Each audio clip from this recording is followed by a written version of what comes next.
Hi friends, இன்றைக்கி நம்ம சேனலில் ஒரு லஞ்ச் vlog தாங்க பார்க்க போகிறோம்.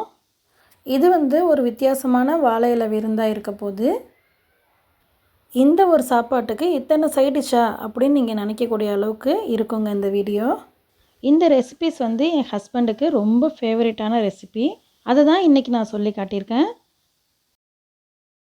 இதில் உள்ள எல்லா ரெசிபீஸையும் நான் இந்த வீடியோவில் ரொம்ப ஷார்ட்டாக சொல்லியிருக்கேன். ஸோ வீடியோ ஸ்கிப் பண்ணாமல் பாருங்கள் ஃப்ரெண்ட்ஸ். இந்த 6 வகையான சைடிஷ்க்கு நம்ம சாப்பிடக்கூடிய சாப்பாடு என்ன அப்படின்னு பார்த்தோன்னா, நாகூர் ஸ்டைல் கட்டி சோறு தாங்க. இந்த ஃபுல் காம்போவில் நம்ம சாப்பிடும்போது பிரியாணி கூட தோற்று போயிடும், அந்த அளவுக்கு செம்ம டேஸ்ட்டாக இருக்குங்க. இப்போ இந்த தேங்காய் பால் புளி சேர்த்த கட்டி சோறு கூட நம்ம சைடிஷ்ஷாக வச்சுருக்கிறது அப்பளம், பயிர் சம்பால், சிக்கன் ஃப்ரை, அவிச்ச முட்டை, சிக்கன் கிரேவி. இது தக்காளி வெங்காயம் எதுவுமே சேர்க்காத கிரேவிங்க. அது மட்டும் இல்லாமல் பொட்டேட்டோ ஃப்ரை. இந்த பொட்டேட்டோ ஃப்ரை ரொம்ப சிம்பிளாக மசாலா அதிகமாக சேர்க்காமல் செஞ்சுருக்கேன். இப்போது இந்த எல்லா ரெசிபீஸையும் எப்படி செய்கிறதுன்னு பார்க்குறதுக்கு வாங்க வீடியோக்குள்ளே போகலாம். அஸ்ஸலாமு அலைக்கும், வெல்கம் டு ஹிரா சமையல். ஃப்ரெண்ட்ஸ், ஃபஸ்ட்டு நம்ம சிக்கனை மேரினேட் பண்ணிடலாம்.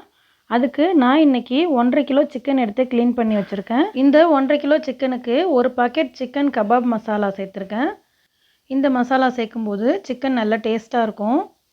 அதுக்கப்புறமா 1 டேபிள் ஸ்பூன் தனி மிளகாத்தூள், 1.5 டேபிள் ஸ்பூன் இஞ்சி பூண்டு பேஸ்ட், தேவையான அளவு உப்பு, 2 table spoon lemon juice, 200 ml தயிர், 2 டேபிள் ஸ்பூன் கார்ன்ஃப்ளவர் மாவு, 2 அல்லது 3 டேபிள் ஸ்பூன் போல் ஆயில். இது எல்லாத்தையும் சேர்த்து நம்ம நல்லா ஒரு தடவை கலந்து விட்டுடலாம். உங்கள்கிட்ட லெமன் ஜூஸ் இல்லை அப்படின்னா நீங்கள் வினிகர் கூட சேர்த்துக்கலாம்.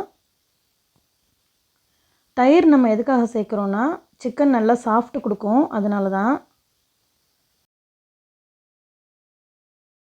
இப்போது இந்த மசாலா எல்லாத்தையும் நம்ம கலந்து விட்ட பிறகு இந்த சிக்கன் எல்லாத்தையும் இந்த மசாலா கூட சேர்த்துடலாம். சேர்த்துட்டு இந்த மசாலா எல்லாம் இந்த சிக்கனில் படும்படி நல்லா கலந்து விட்டுடலாம். ஃப்ரெண்ட்ஸ், இந்த மசாலா எல்லாத்தையும் சிக்கன் கூட கலக்கிறதுக்குள்ளே நீங்கள் நம்ம சேனலுக்கு புதுசுனா ஹிரா சமையல் சேனலை சப்ஸ்கிரைப் பண்ணிக்கோங்க. பக்கத்தில் இருக்கிற பெல் பட்டனையும் கிளிக் பண்ணிக்கோங்க. அப்போ தான் நான் போடுற யூஸ்ஃபுல்லான வீடியோஸ் உடனுக்குடன் உங்களுக்கு நோட்டிஃபிகேஷனில் வரும். ஃப்ரெண்ட்ஸ், இந்த சிக்கனில் மசாலா எல்லாத்தையும் நல்லா கலந்து விட்டு அதுக்கப்புறமா ஒரு மூடி போட்டு மூடி 15 நிமிஷம் போல் இதை அப்படியே ஊற வச்சிடலாம். இப்போது இந்த சிக்கன் மேரினேட் ஆகிறதுக்குள்ளே கட்டி சோறுக்கு தேவையான பொருட்கள் என்னென்னு நம்ம பார்த்துடலாம். புளி 100 கிராம் எடுத்திருக்கேன். நான் இன்றைக்கி 1.25 கிலோ அரிசி எடுத்திருக்கேன். அந்த 1.25 கிலோ அரிசிக்கு 100 கிராம் புளி கரெக்டாக இருக்கும். 2 தேங்காவை பால் புழிஞ்சு எடுத்திருக்கேன். இப்போது அந்த புளியை ஊற வச்சு நம்ம கரைச்சி எடுத்துக்கலாம். அதுக்கப்புறமா தாளிக்கிறதுக்கு ஒரு பெரிய துண்டு பட்டை, 2 ஸ்பூன் கடுகு, 4-5 வரமிளகா கிள்ளி வச்சுருக்கேன். கூடவே 4-5 கொத்து கருவேப்பிலை எடுத்து வச்சுருக்கேன். இப்போது நம்ம எடுத்து வச்சுருந்த புளியையும் நல்லா கரைச்சி எடுத்துக்கிட்டாச்சு. தேங்காவை பால் புளியும் போது கெட்டிப்பால் தனியாகவும் தண்ணி பால் தனியாகவும் எடுத்து வச்சுக்கணும். எதுக்காகனா நம்ம ஃபஸ்ட்டு கெட்டிப்பாலை அளந்து ஊற்றணும், அதனால தான். நான் எடுத்திருந்த 1.25 கிலோ அரிசி இந்த கப்பால் எனக்கு 5 கப் வந்தது. நம்ம நார்மல் ரைஸ் வைக்கும்போது 5 கப்பு அரிசினா 10 கப் தண்ணி வைக்கணும். பட் இந்த கட்டி சோறுக்கு நம்ம அதிகமாக தண்ணி வைக்கணும். இந்த டம்ளரால் 5 டம்ளர் அரிசி வந்தது. அதனால் நான் இன்றைக்கி 10 + 2.5 டம்ளர் எக்ஸ்ட்ரா 2.5 டம்ளர் நான் சேர்க்க போகிறேன். இது நல்லா குழைவாக இருந்துச்சுன்னா இந்த கட்டி சோறு நல்ல டேஸ்ட் அதிகமாக இருக்கும்.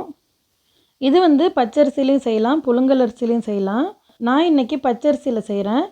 நீங்கள் புழுங்கல் அரிசி சேர்த்திங்கன்னா எக்ஸ்ட்ரா 1 டம்ளர் தண்ணி அதிகமாக வச்சுக்கோங்க. இப்போது நம்ம கரைச்சி வச்சுருக்கிற புளி தண்ணியை கெட்டியான தேங்காய் பால் கூட சேர்த்து மெஷர் பண்ணி எடுத்துக்கலாம். தண்ணி பத்தலை அப்படிங்கும் போது தண்ணி பாலை சேர்த்து மெஷர் பண்ணி கலந்து வச்சுக்கோங்க. இப்போது இந்த பொருட்கள் எல்லாம் ஒரு பக்கம் அப்படியே இருக்கட்டும். டக்குன்னு நம்ம ஒரு பொட்டேட்டோ ஃப்ரை செஞ்சிடலாம். அதுக்கு ஸ்டவ்வில் ஒரு பேன் எடுத்து வச்சுக்கோங்க. அதில் 2 டீஸ்பூன் போல் ஆயில் சேர்த்துக்கோங்க. சேர்த்துட்டு 1 ஸ்பூன் கடுகு, அது நல்லா பொரிஞ்சதுக்கப்புறம் 2 கொத்து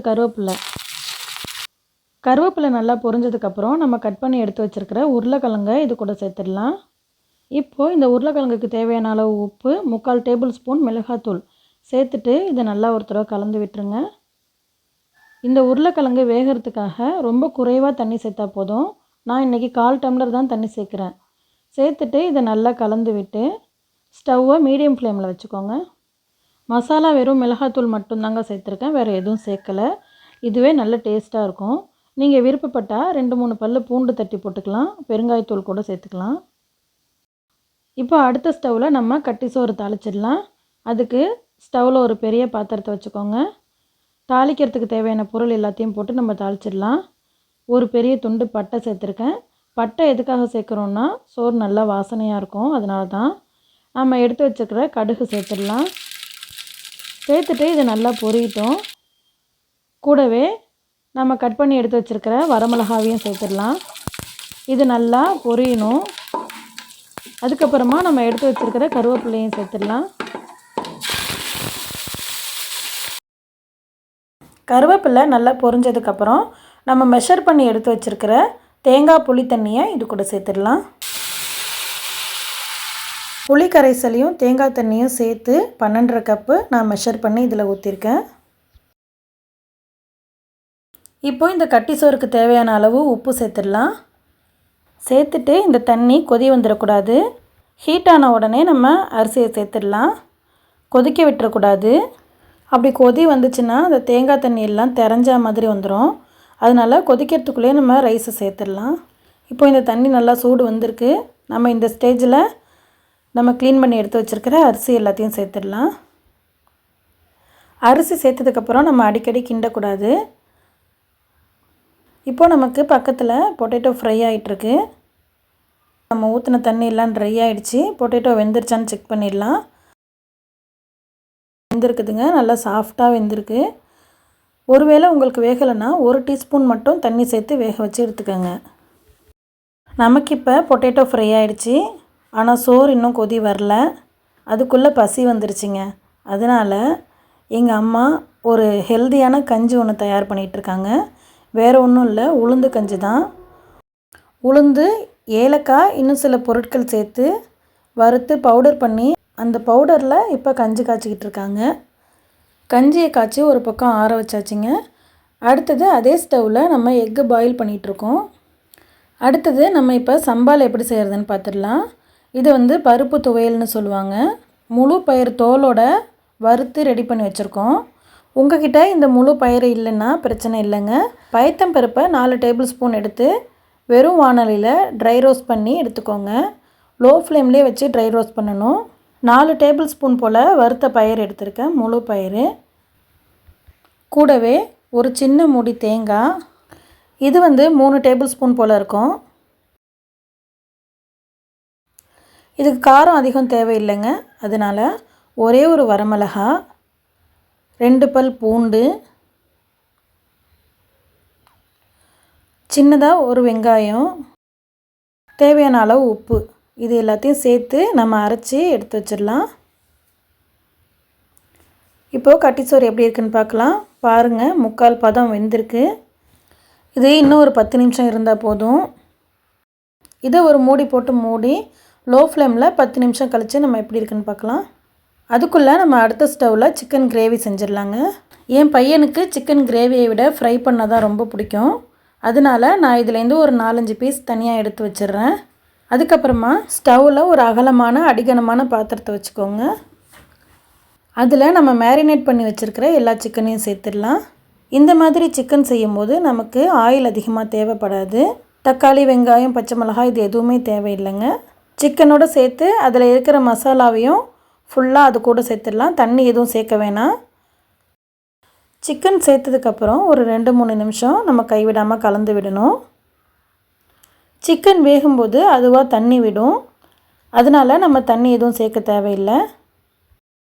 2 நிமிஷம் போல் இது போல் கலந்து விட்டுட்டு அதுக்கப்புறமா ஒரு மூடி போட்டு மூடி 10 நிமிஷம் கழித்து நம்ம எப்படி இருக்குன்னு பார்க்கலாம்.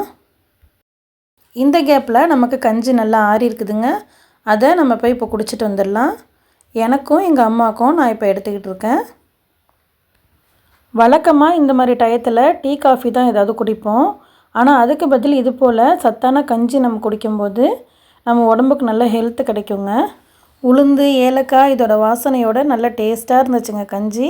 இந்த உளுந்து கஞ்சி குடித்ததுக்கப்புறம் நல்ல எனர்ஜி கிடச்சிச்சிங்க. அந்த எனர்ஜியோடு போய் சிக்கன் எப்படி வெந்திருக்கு, கட்டி சோறு கரெக்டாக வெந்திருக்கா அப்படின்னு பார்க்குறதுக்காக போய் சிக்கன் வெந்திருக்கான்னு பார்த்தோம்.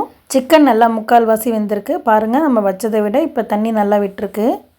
இது இன்னொரு 5 நிமிஷம் இருந்தால் போதும். மறுபடியும் நம்ம இதை மூடி போட்டு லோ ஃப்ளேமில் வச்சிடலாம். 5 நிமிஷம் வெயிட் பண்ணலாம். அதுக்குள்ளே நமக்கு கட்டி சோறு வெந்துருச்சான்னு பார்க்கலாம். கட்டி சோறு நல்லா கரெக்டாக வெந்துருச்சுங்க. இப்போது நமக்கு கட்டி சோறு தயாராகிடுச்சு. இந்த கட்டி சோறில் ஊற்றின அந்த தேங்காய் பால் தண்ணி கொதி வந்ததுக்கப்புறம் 20லேருந்து 25 நிமிஷத்தில் நமக்கு கட்டி சோறு ரெடி ஆகிடுச்சுங்க. இப்போது இதை நம்ம ஒரு பக்கம் இறக்கி வச்சிடலாம். அடுத்ததாக அதே ஸ்டவ்வில் நம்ம சிக்கனை ஃப்ரை பண்ணி எடுத்துடலாம். நம்ம கிரேவிக்காக மேரினேட் பண்ண சிக்கன்லேருந்து இந்த சிக்கன் எடுத்து வச்சுருந்தோம்ல, அதில் 1 டேபிள் ஸ்பூன் போல் கார்ன்ஃப்ளவர் சேர்த்து நம்ம ஃப்ரை பண்ணி எடுத்துக்கலாம்.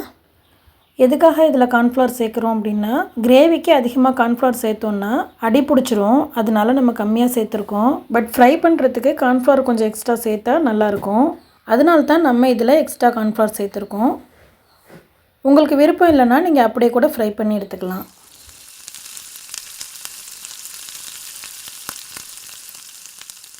இப்போ இந்த சிக்கன் ஃப்ரை ஆகிறதுக்குள்ளே நமக்கு கிரேவி செட் ஆகிடுச்சான்னு பார்க்கலாம் வாங்க. பாருங்கள், நல்ல சாஃப்டாக சூப்பராக வெந்திருக்கு சிக்கன். கிரேவி கன்சிஸ்டன்சியும் கரெக்டாக இருக்குது. நமக்கு இப்போது சிக்கன் கிரேவி ரெடி ஆகிடுச்சு. ஸ்டவ் ஆஃப் பண்ணிடலாம். இப்போ அந்த பக்கம் சிக்கன் ரெடி ஆகிடுச்சான்னு பார்க்கலாம். பாருங்கள், சிக்கனும் கரெக்டாக ரெடி ஆகிடுச்சு. இதை நம்ம ஒரு பிளேட்டுக்கு மாற்றிடலாம். ஆல்மோஸ்ட் நமக்கு எல்லா டிஷ்ஷும் ரெடி ஆகிடுச்சிங்க. இன்னும் அப்பளம் பொரிக்கிறது ஒன்று தான் பாக்கி. அந்த கேப்பில் நம்ம போய் தமிழ்நாட்டு பாரம்பரியமான வாழை இலையை பறிச்சுட்டு வந்துடலாம். இப்போது வாழை இலை பறிக்கிறதுக்காக எங்கள் அம்மா வீட்டு கொல்லைக்கு வந்திருக்கோம். குயிக்காக நம்ம கொல்லையில் என்னென்ன இருக்குங்கிறத பார்த்துடலாம். இது துளசி இலைங்க. நிறைய துளசி இலை இருக்குது. இது கத்தி பசாலைன்னு சொல்லுவாங்க. இது எல்லாம் மணத்தக்காளிங்க. மணத்தக்காளியில் நிறைய மருத்துவ குணம் இருக்குது. இங்கே பாருங்கள், நித்திய கல்யாணி பூ எவ்வளோ அழகாக இருக்குதுன்னு பார்த்தீங்களா? இதில் நிறைய மருத்துவ குணம் இருக்குங்க. இது மஞ்சள் செடி. அப்படியே போகிற போக்கில் ஒரு கொத்து கருவேப்பிலை பறிச்சுக்கிட்டோம். இப்போ கடைசியாக நம்ம மேன் ஆஃப் த மேட்ச்க்கு வந்துட்டோம். அதுதான் நம்ம வாழை இலை. இப்போது வாழை இலையை சூஸ் பண்ணி அதை நம்ம கட் பண்ணியாச்சு. இந்த வாழை இலையில் நம்ம செஞ்சு வச்ச சாப்பாடு எல்லாத்தையும் பரிமாறிடலாமா? அவிச்ச முட்டை, சிக்கன் கிரேவி, சிக்கன் வறுவல், அதுக்கப்புறமா உருளைக்கிழங்கு வறுவல், பயறு சம்பால், அதுக்கப்புறமா கட்டி சோறு. இது எல்லாத்தையும் நம்ம வச்சுட்டு கடைசியாக அப்பளமும் வச்சாச்சுங்க. ஒரு கட்டி சோறுக்கு இத்தனை சைடிஷ்ஷா அப்படின்னு நினைக்காதீங்க. ஏன்னா இது எல்லாம் நமக்கு ஈஸியான வேலை தாங்க. அப்பளம் பாருங்கள், எடுத்தோம் பொரிச்சோம் ரெடி ஆகிடுச்சி. சம்பால் எல்லாத்தையும் மிக்சியில் ஒன்றா போட்டோம், அரைச்சோம், முடிஞ்சிச்சு. அதேமாரி சிக்கன் வறுவலும் கிரேவிக்காக மேரினேட் பண்ணி வச்சுருந்த சிக்கன் எடுத்து நம்ம வறுத்து வச்சுட்டோம், அதுவும் முடிஞ்சிச்சு. எக் பாயில் பண்ணுறதும் ரொம்ப ஈஸியான மெத்தட் தான். அது பாட்டு ஒரு பக்கம் வெந்துக்கிட்டு இருக்கோம். பொட்டேட்டோவை பார்த்திங்கன்னா கட் பண்ணோம், தாளித்தோம், வெந்துருச்சு. ஆக மொத்தத்தில் எல்லா டிஷ்ஷுமே நமக்கு ஈஸி தாங்க. கட்டி சோறுக்கும் சிக்கன் கிரேவிக்கு மட்டும்தான் நமக்கு கொஞ்சம் வேலை. ஃப்ரெண்ட்ஸ், நீங்கள் ஒரு தடவையாவது இதை நீங்கள் செஞ்சு வச்சு பாருங்கள். உங்கள் வீட்டில் எல்லோரும் உங்களை எப்படி பாராட்டுறாங்கன்னு அவங்க பாராட்டுறதுக்கு நான் கேரண்டி தரேங்க. ஆமாங்க, இந்த டிஷ் எல்லாத்தையும் செஞ்சு நீங்களும் உங்கள் வீட்டில் அசத்துங்க. ஓகே ஃப்ரெண்ட்ஸ், இன்றைக்கி வீடியோ இங்கே முடியுது. வீடியோ பிடிச்சிருந்துச்சுன்னா லைக் பண்ணுங்கள், உங்கள் ஃப்ரெண்ட்ஸ் அண்ட் ஃபேமிலிக்கு ஷேர் பண்ணுங்கள். நம்ம ஹிரா சமையல் சேனலை சப்ஸ்கிரைப் பண்ணிக்கோங்க. தேங்க்ஸ் ஃபார் வாட்சிங்.